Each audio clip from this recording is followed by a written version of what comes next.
বন্ধু বান্ধৱীসকল, এই ভিডিঅ'টোত ডক্টৰ নিৰ্মল প্ৰভা বৰদলৈ সম্পৰ্কে কিছু অতি গুৰুত্বপূৰ্ণ তথ্য অন্তৰ্ভুক্ত কৰা হৈছে। আশা কৰোঁ আপোনালোক এই ভিডিঅ'টোৰ পৰা উপকৃত হ'ব। নিৰ্মল প্ৰভা বৰদলৈৰ জন্ম হৈছিল 20 জুন 1933 চনত শিৱসাগৰ জিলাত।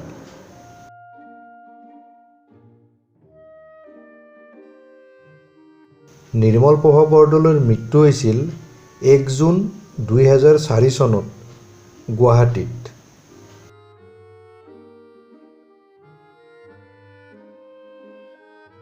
নিৰ্মল প্ৰভা বৰদলৈৰ পিতৃৰ নাম আছিল ধৰ্মেশ্বৰ শৰ্মা বৰদলৈ আৰু মাতৃৰ নাম আছিল মুক্তাবালা বৰদলৈ।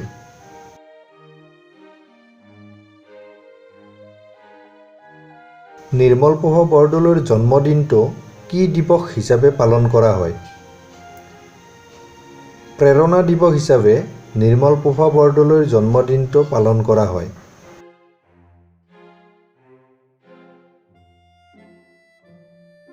নিৰ্মল প্ৰভা বৰদলৈয়ে ৰচনা কৰা একমাত্ৰ উপন্যাসখন হৈছে জলপদ্ম।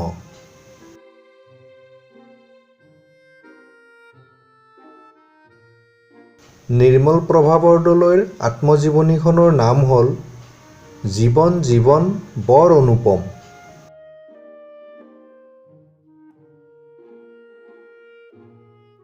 নিৰ্মল প্ৰভা বৰদলৈয়ে ৰচনা কৰা খেল ধেমালি বিষয়ক প্ৰথম অসমীয়া পুথিখনৰ নাম হ'ল চিল চিল চিলা বাগি চিল মিলা।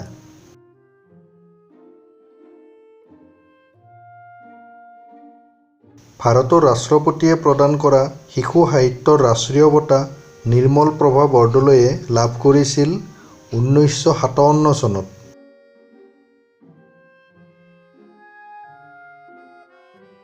নিৰ্মল প্ৰভা বৰদলৈয়ে কোনখন পুথিৰ বাবে 1957 চনত শিশু সাহিত্যৰ ৰাষ্ট্ৰীয় বঁটা লাভ কৰিছিল?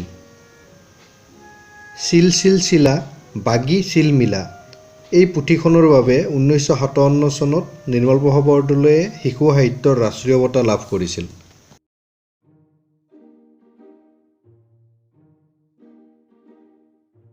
কিমান চনত নিৰ্মল প্ৰভা বৰদলৈ অসম সাহিত্য সভাৰ সভানেত্ৰী হৈছিল? 1991 চনত নিৰ্মল প্ৰভা বৰদলৈ অসম সাহিত্য সভাৰ সভানেত্ৰী হৈছিল।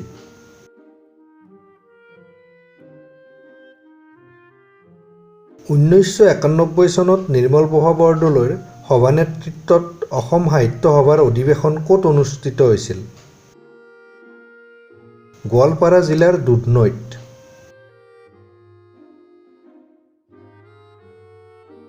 নিৰ্মল প্ৰভা বৰদলৈয়ে সাহিত্য অকাডেমী বঁটা লাভ কৰিছিল 1983 চনত।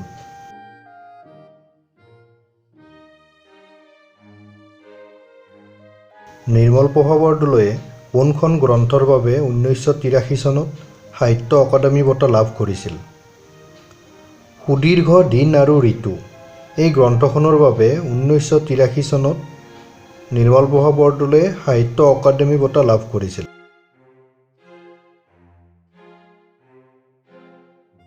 নিৰ্মল প্ৰভা বৰদলৈয়ে প্ৰবীণা শইকীয়া বঁটা কিমান চনত লাভ কৰিছিল?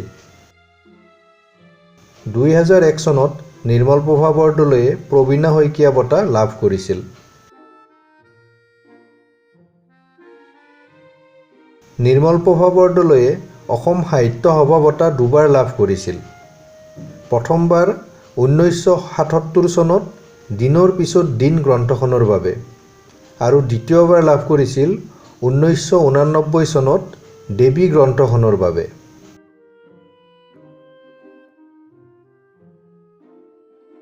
নিৰ্মল প্ৰভা বৰদলৈয়ে সাংবাদিকতা কৰা দুখন কাকতৰ নাম হ'ল নতুন অসমীয়া আৰু ৰামধেনু।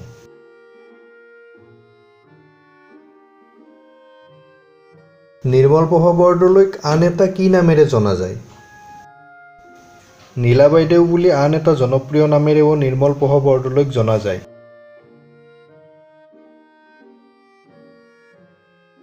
নিৰ্মল প্ৰভা বৰদলৈয়ে কনকলতা বৰুৱা বঁটা লাভ কৰিছিল 2004 চনত। সাহিত্য বিষয়ত গৱেষণা কৰি ডক্টৰেট ডিগ্ৰী লাভ কৰা প্ৰথম অসমীয়া মহিলা আছিল নিৰ্মলপ্ৰভা বৰদলৈ।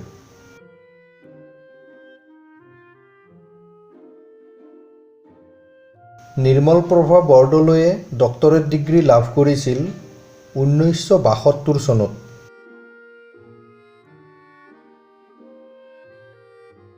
নিৰ্মলপ্ৰভা বৰদলৈৰ প্ৰথম কবিতা পুথিখনৰ নাম হ'ল বন ফৰিঙৰ ৰং।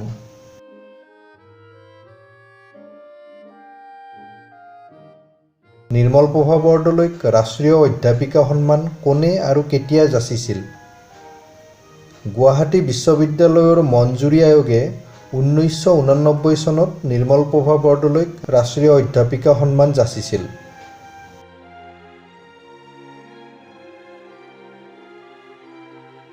কোনখন গ্ৰন্থৰ বাবে নিৰ্মলপ্ৰভা বৰদলৈয়ে দুৰ্গাধৰ বৰকটকী বঁটা লাভ কৰিছিল? দেৱী গ্ৰন্থখনৰ বাবে নিৰ্মলপ্ৰভা বৰদলৈয়ে দুৰ্গাধৰ বৰকটকী বঁটা লাভ কৰিছিল।